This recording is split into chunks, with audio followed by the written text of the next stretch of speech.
I am struggling deeply with the realization I don't love my wife of 18 years anymore. I have been married to my wife for 18 years, together for 20. We have 3 wonderful kids together. After our last child, 10 years ago, I could feel a palpable shift in our relationship. I have always been the more affectionate and emotionally focused partner, and after 3 kids there is always a dynamic shift in how you operate as a couple given the stressors of kids, work, etc.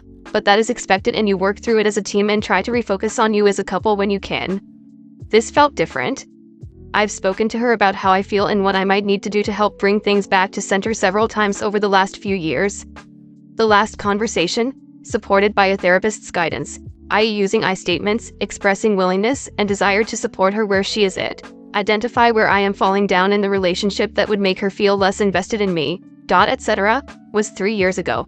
She told me that whatever I was feeling was my problem to deal with, and that no matter who I speak to, what statistics I read or how I feel, she just is how she is and I shouldn't be so sensitive, and to never bring it up again.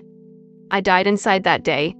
She basically confirmed that I didn't matter as the other half of relationship equation. I was starting a new high-stress job when this was happening, so I shut down and focused on that for the last 3 years, trying to support the family, my 3 beautiful kids and not falling apart. I don't think I can do that anymore. We rarely have sex, less than 6 times a year. When we do it is me initiating and doing all the work, because I need some form of intimacy to emotionally survive, and then she is mostly just there for the act then is done with me, which just ends up feeling so much worse. She told me I was an amazing lover, but her preference would be to just let me get her off without needing to kiss me. Ouch. I love her for being a great mom, and a nice person. Everyone loves her, and she is just nice enough to me to make it feel like I must be crazy, but I don't love her the way I wish I could because she just doesn't value the person I am.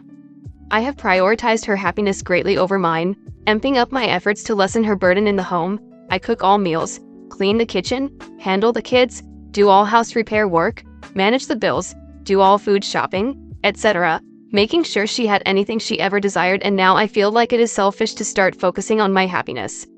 The guilt is killing me. The fear of telling my family is overwhelming. The trauma I know I am going to cause when I tell her I am done is upsetting, and the fear of impacting my children is too much to comprehend. But I am sad all the time when I think about spending another 30 years with a person that doesn't value my heart. How do people do this? Comment. Mate, I was basically you a few years ago. All you mentioned, the guilt, the fear, the trauma held my hand for much too long, and in hindsight I should have ended things years earlier. The fact is there is no easy way to either keep living like this or ending it. If you can't see the situation improving, you need to just rip the band-aid off and move on in your life. I'm so sorry you are going through this. It sounds like you really tried. If she doesn't want to put in the effort, then what else can you do? You deserve to be loved and supported emotionally. Maybe seeing you have one foot out the door can be the thing that leads her to realize she has to help save her marriage. First off, forgive yourself. Create a strategy that will outline finances going forward for your children. Then go and speak to a lawyer about a legal separation and then divorce. Life and love can hurt and wound, but honorable intentions and actions can ease the pain for all included. Story 2. Is an online affair an affair? My husband carried on an online affair for 1.5 years. We're actually in the process of separating, and I told him to move out, which he took months to do but finally did. This wasn't the only reason I asked for a separation, but it was the final straw. When I was very pregnant with our daughter, I overheard him on the phone with someone saying something kind of suggestive but not overtly sexual. I tried to brush it off at the time, but of course some suspicion stayed with me. Fast forward 1.5 years and I was helping him with something on his phone and I saw a conversation on his messenger. Yes, I looked. No, I maybe shouldn't have, but yes, I still had suspicions. He had been having an online affair with a different woman for the past 1.5 years. Full-on sex conversations, of course, but the worst part was that he had sent her money for her birthday, she's in a different country, and told her he liked her. When she responded by asking about me and our daughter, he just brushed it off. Of course, I confronted him about it right away and asked him for a divorce. Dishonesty/cheating of any kind is my red line, and at first he was remorseful and asked that we please try to make our relationship work. We have a daughter together after all. He also said he didn't remember sending her money, but he had asked her to send pictures of what she bought with it, so I'm sure he was lying about that. Well, as time went on, if I said I was still trying to work through everything and sometimes things still triggered me about it, trying to tell him in the hopes we could work through it together. He would tell me things like, "We never met in person, it's not a big deal," or "It was only $60," or "It's your problem that you keep thinking about it and bringing it up." I feel like he never tried to work through it with me. I tried for 10 months, but by then, the resentment had grown on my side and we argued all the time. There were other things behind this that made it feel like even more of a slap in the face or him just taking me for granted. I've been more or less a working married single mom, and I believe he is bordering or has alcohol use disorder. But this was the final straw. My family and friends totally support me in my decision, and more than anything I feel like this is the healthiest decision for me and my daughter. I don't regret my decision, but sometimes I worry I blew the online affair out of proportion. My question is it an overreaction to treat an online affair where there was no physical contact the same as an in-person affair? Comment: it's the same thing. It's betrayal. He's using your combined resources to fund his insecurity and provide loving attention to another woman. To have the nerve to patronize you for feeling upset is gross. You are more than valid. My husband met someone playing World of Warcraft. They played the game together, messaged in Discord, and eventually texted. And it wasn't just texting, it was also video chats and calls. You can cheat without the affair partner being in the same house, city, state, or country. He developed a long-term sexual relationship with another woman. You absolutely did not overreact. An online affair is just as bad as in-person affair in my opinion. In fact, I think you underreacted trying to stay with him and work it out for 10 months afterwards. He clearly can't even be honest to this day about not remembering the money and is still making excuses for himself. Who knows what else he's also still not being honest about. Cheating is whatever you decided it is. It doesn't matter the context or how big or small the interactions. You get to decide what cheating is for you. I for one don't mind if my husband is flirty. But texting or hanging out without me is not okay. I understand I'm not the last woman my husband will ever be attracted to. And that it is enjoyable to get a little attention or know someone else finds you attractive. I trust my husband to tell me if he feels someone is flirting with him or has an interest in him, and he has before. But he starts texting /Snapchat/ whatever a woman or spending time with them without me, there's a problem. He had an emotional affair. It is a big deal. It is a massive betrayal. Cheating is cheating, and I'm not trying to downplay it in any way, but emotional affairs are almost worse than physical affairs.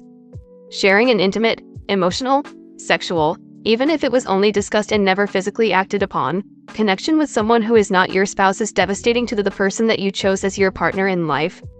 Being in a committed relationship means that you are committed to each other. He was deceitful and his behavior was absolutely inappropriate, to say the least. He's definitely trying to deflect. Don't let him. What he did was wrong and harmful to you. He's only furthering the hurt by denying any responsibility for his poor choices. Story 3. I don't trust my wife when she speaks her native language anymore. Are there any alternatives that I'm not seeing? Hey everyone, I'm on mobile, so please forgive grammar issues. The topic at hand is an issue between my wife and I, where we both feel we are in the right due to marital/cultural/language issues, so I'm just hoping to get some clarity. We have been in couples and individual therapy for a while now. It is a massive story. I can provide details of how everyone got to this conclusion, but to keep this kind of short, her therapist, my therapist, and our therapist all came to the same conclusion that it appears she's been gaslighting me into accepting being used, lied to, emotionally abused, and neglected by her for the benefit of her family/friends/family business, and that I am pretty fucked up over it. We've been in therapy ever since, 4 to 5 months, and there's been progress. She's openly admitted and apologized for almost everything, saying she would do anything to make things right. That being said, there is one area where we are stuck. They all speak multiple languages that I don't, on top of what I do, but they switch back and forth between a few different favorites because her mother mainly speaks these languages. They have used this to exclude me, talk shit about me, or discuss shady things in the past, which my wife denied at first, but after some accidental admissions she admitted it did happen but assured me that she will not let it happen again. That being said, she never set boundaries in a way I understood but promises me it happened. Still has 15 to 20-minute phone calls daily with them in this language. Sends disappearing voice messages to the friend who she was covering cheating for in this language. And is genuinely surprised/shocked that I'm still struggling with trusting that it's not happening still. Last night, in particular, was the disappearing voice messages with a friend.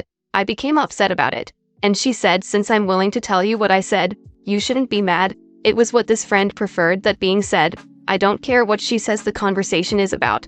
Unless I am able to verify, I don't trust it, which is where I may be an asshole. I'm asking that while we are rebuilding trust, stick with texts that can be translated or speak languages I understand.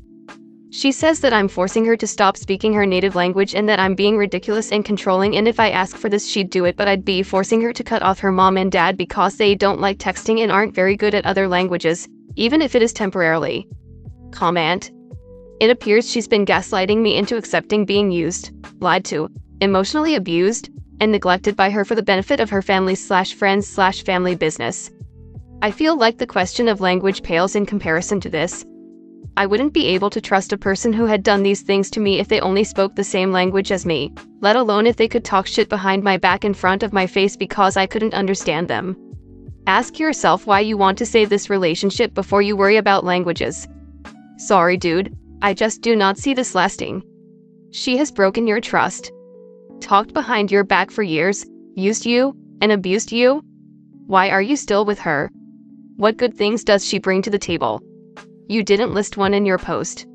Sit down and make a list of all of the awful things she's done and all of the good things, then compare and decide if you want to stay with her. SRSLY. Additionally, if your individual therapist has mentioned this, but couples counseling can enable the abusive partners to abuse more in certain cases. Couples counselors are not usually abuse specialists unless you seek one out with that background. Their goal and their job is to keep the couple together and trying to make it work between them by instilling respect and moderating talks between couples and getting them to compromise in a safe environment.